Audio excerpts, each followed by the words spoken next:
also. He's shaking it.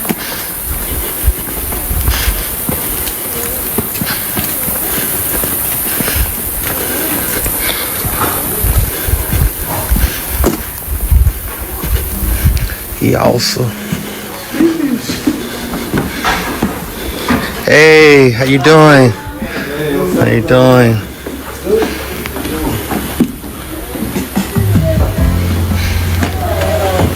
Home sweet home.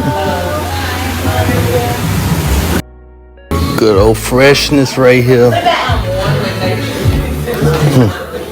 He also. What? What are you doing? What happened to your clothes? Saturn boy? Alright. Go.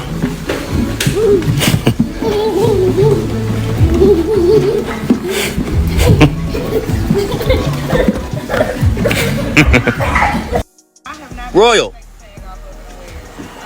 Hey. Hi. Hi. My boy. He also. Y'all know I gotta go ahead and show love to any one of these celebrities, man, that play Nipsey's music, man, because that keeps Nipsey's music circulating, keeps it alive, keeps it going. And I know y'all wondering what I'm talking about. In that video right there, man, he was playing Nipsey's song, but for copyright reasons, I cannot play it. If you play Nipsey's music on YouTube, you will get a copyright strike. Ain't no questions about it. But my boy Nip, man, while he was alive, he wasn't getting the love he was supposed to while he was in his prime at the height of his career, dropping the Marathon Mondays. The Marathon Continues, TMC, the Bullets Ain't Got No Names, all the volumes, you feel me? They weren't showing that love, but as soon as he passed, he get all the love in the world. But anyways, man, we got a topic at hand, and it has to do with Jazz Prince and my boy Jermall Charlo. Now, we also got to go on to speak about Shakur Stevenson and Devin Haney, but pretty much, man, Jazz Prince hopped on Jermall Charlo's live while Jermall Charlo was explaining what was going on between the PBC and him over his younger brother, Jermall Charlo, and Canelo Alvarez having his big up-and-coming undisputed showdown. You feel me? And he basically said, you know, he gave that fight to his little brother because PBC said he had to get his mind right. You feel me? So why not allow his younger brother to go ahead and make a bag, get his money, and then PBC already promised that he can double back and get that fight with Canelo Alvarez as well. Well, during the course of him speaking about that, this man, Jazz Prince, hopped on there and said LOL, as y'all see right there on the screen. And Jermall Charlo and his cousin persisted on going ahead and spazzing out on that man, Jazz Prince. Y'all go ahead and check it out. He got ugly. Still the champ. That's why he was mad. He ain't got to fight. Still the champ. Still the champion. You ain't J Prince. Jazz Prince. J Prince. Jazz Prince. He living off his brother now. Yeah. He definitely lame. He definitely lame. They are type. I bet I can show y'all a Jazz Prince and tried to give me $500 a month. Wait a minute, y'all. Jazz Prince, you tried to give me $500 a month. I can't even buy dog food with that. And I ain't talking about no work. I'm talking about actual dog flight for my cane corsos. Go on, bro. Mind your business. Stay out of mine. With that, I'm with everything y'all with. Mind your business. Stay out of mine. With that, I'm with everything y'all with. Like y'all. Hey, yo. See my little pimp, I need a facial. My baby mama do facials. I got her esthetician license. Yeah, stop playing with me. Stop playing with me. Let me get off. Everybody on this talking about I'm praying for you. You ain't did it. Praying for y'all to stay away from me. Y'all on. I'm praying for y'all. Now y'all see the champ wasn't feeling that at all. And of course, you know, See, Jazz Prince got to be more mindful. You got to understand, man. Y'all both from Houston. And I know a lot of y'all gonna get in the comment section if y'all truly know boxing and say, the Charlos aren't from Houston, they're from Louisiana. Yeah, they were born in Louisiana. Mostly raised in Houston, though. So that's all they know is really Houston, you feel me? Their roots extend back to Louisiana, but they are from Houston, you feel me? So growing up, Jazz Prince, father, James Prince, being, this pulverizing figure, not only in hip hop, not only in the South, but the place that is most certainly known is in Houston. That man lay down law down there. And if we know that all across the map, from the east to the west, the north to the south, and all across the globe, certainly, most certainly, Houstonians know it. Houstonians know what's up with him. You feel me? So for him to be a king, his young sons are princes. They got a lot of reach, got a lot of pull. I'm sure Jermall and Jermell grew up, trying to be in the position that that family was in. Not trying to be them, but be in that position of being successful to be able to take care of their family. So for you to have that much attention, clout, notoriety in your city, and, to be laughing at a boxer's pain who's trying to, come out of this dark spot he's in, telling you that he's going to get back to that point. He good, he's straight, everything going to be okay with him. For you to get on there and laugh, knowing the notoriety that you have, bro, that just shows the type of man you are. For you to get under another man's post, I don't understand that in the first place. Why would you get under another man's post and just laugh at something that's clearly not meant to be funny? You know what I'm saying? You laughing at this man's pain. I don't think we really pay attention to what LOL means anymore because it's so watered down. It literally means laugh out loud. So when you put that under there, you laughing at this man trying to express himself and tell y'all that, he's still him. He's still coming. He's still gonna be the man. He got some things that the PBC want him to iron out, but he coming right back. Instead of laughing, you should have told him, hey, that's right, bro. Keep pushing. 100. Did something like that, bro. Not get under there and laugh, man. You're a grown man. You know what I'm saying? That's like some internet Twitter troll type of stuff. You feel me? You don't have basic human compassion. Even as a grown man who has been through so much life. This man is older than me. You know what I'm saying? But that's also that privilege. That's that privilege. Growing up with that silver spoon. So you never have to endure those struggles. You don't know nothing about getting your lights cut off, water cut off, the ups and downs of life, not knowing when you're going to pay your rent or how to pay your rent. You don't know anything about that. Everything has been taken care of for you. So you don't understand when people fall. You think that's funny. You don't understand. You cannot relate to that. You know what I'm saying? But on another note, man, I respect Jermall for not taking it to heart, not being upset about the fact that his younger brother is getting that fight with Canelo Alvarez. Because honestly, man, win, lose, or draw, Jermell is going to make a payday. And Jermell honestly has every tool in the toolbox to beat Canelo Alvarez. Let's just be 100. He's a very slick boxer with great power. He has power in both hands, great speed, great footwork. He's slick, great ring IQ, and he's very focused and locked in. So don't be surprised if you see that man, Jermall Charlo, put a beating on Canelo Alvarez. You feel me? Gotta respect that, though. Now, James Prince, he did have a few things to say, too, man. And this was after the finesse two-time situation first came out. He spoke about a few things. And Junior had some things going on as well. He had Boosie unfollow him on Instagram and all kind of stuff like that. They always got something going on, you feel me? But overall, with Jazz Prince putting that LOL under that man while he's expressing himself, man, I found that disrespectful. And I don't mind Jermall reacting like that. A lot of people some type of way about the way that he reacted. But me personally, I felt like he reacted rightfully within the parameters of, the situation. If that man wasn't on his live, there wouldn't be no issue. You feel me? They always trying to attack the Charlos because the Charlos are very outspoken. They speak their mind. And they are who they are. They don't act fake and try to be somebody else in front of the cameras or play puppet for the money. They are truly who they are, who they've always been. And you got to respect them for that. You know what I'm saying? Not to mention, man, this is the champ. And I feel like nobody from 154 all the way up to 175 can beat Jermall Charlo. The only two fighters who have a true shot at, a 50-50 fight with him is David Benavidez and Dimitri Bivol. Other than those two, I don't see nobody else beating him. Maybe Andre, but I just feel like Andre, his last few performances was subpar. Don't get me wrong. Andre is very, very talented. Has always been one of my favorite fighters, but it seems like he might be declining. You feel me? That big body, that big frame, we all know those big fighters usually decline a lot faster. And it seems like, he's slowing down a bit. But let's move on to the next topic.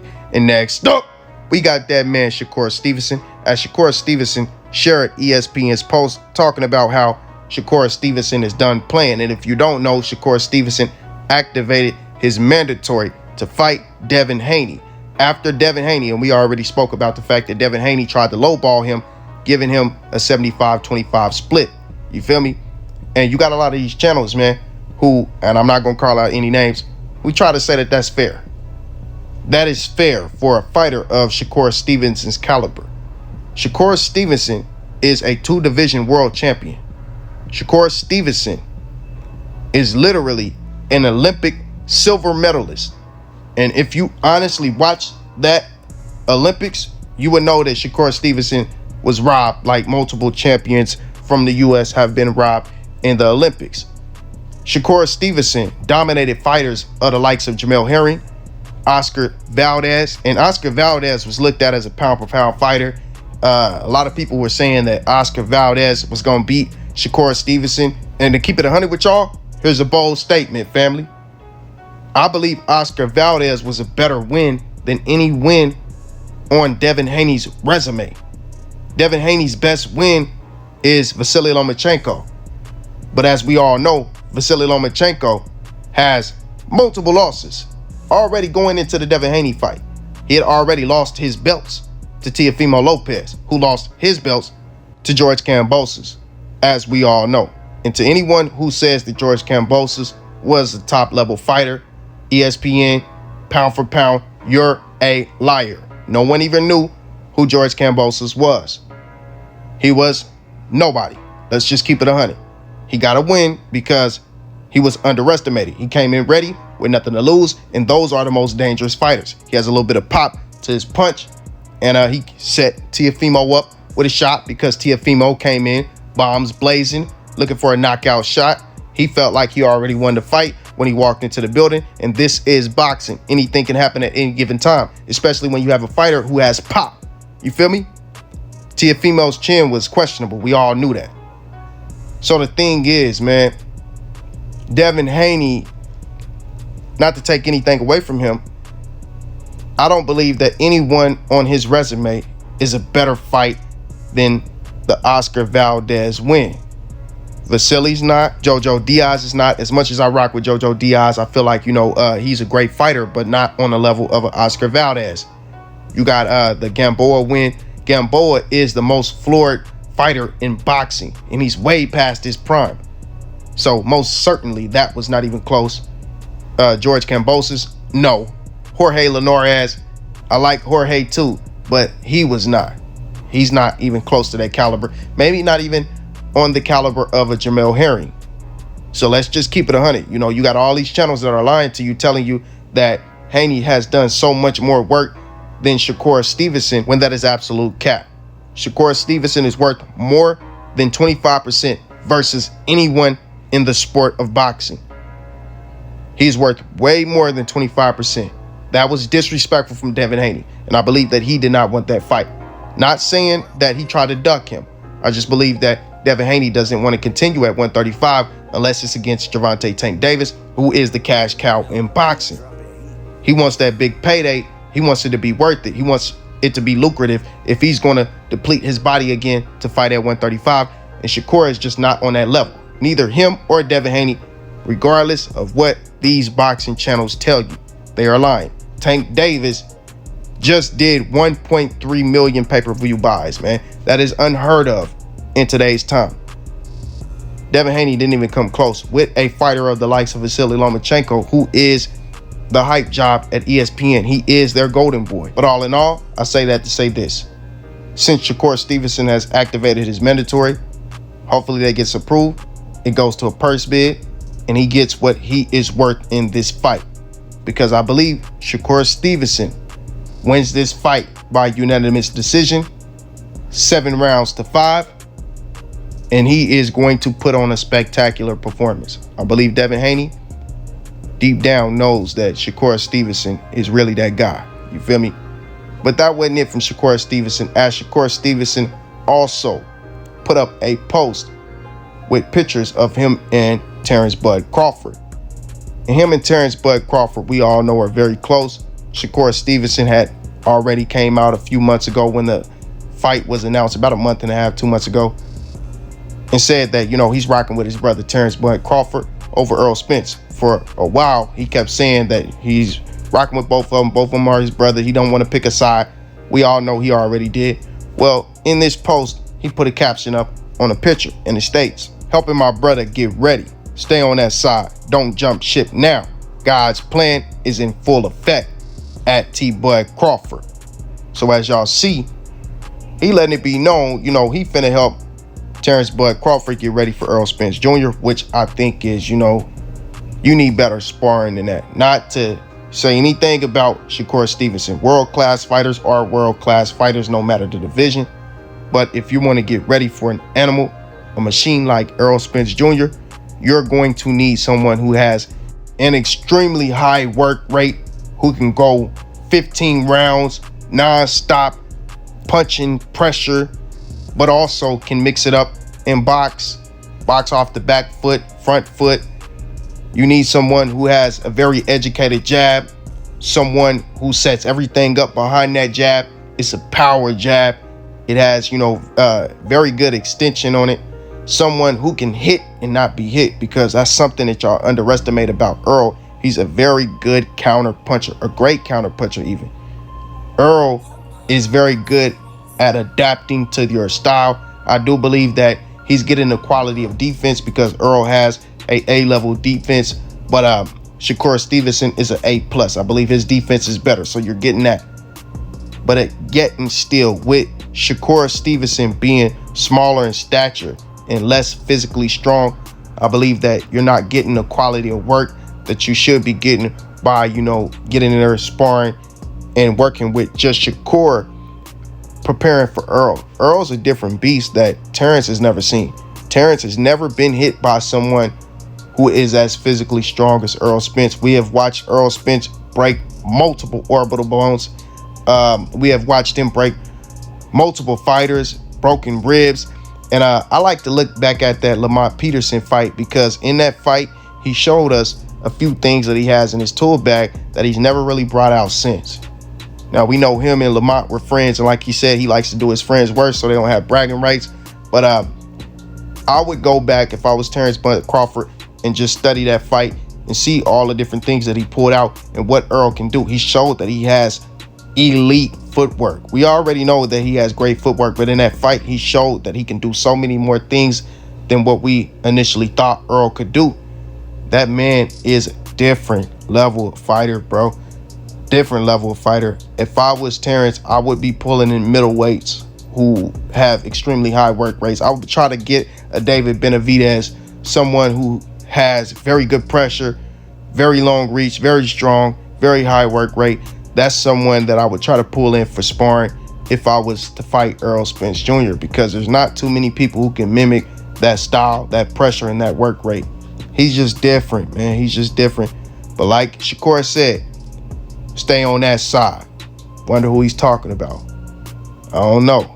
But I'll tell you what I would like to see. A fight between him and Frank Martin.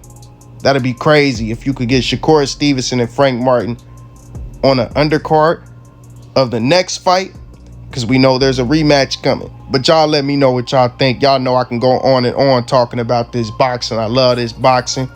Let me know how y'all feel about Jermall Charlo going in on that man, Josh Prince. How do y'all feel about Jermall Charlo's younger brother getting that fight with Canelo Alvarez? I love it. It seems that he's not bitter about it. I respect that. How do y'all feel about Shakur Stevenson activating his mandatory? Devin Haney lowballing him.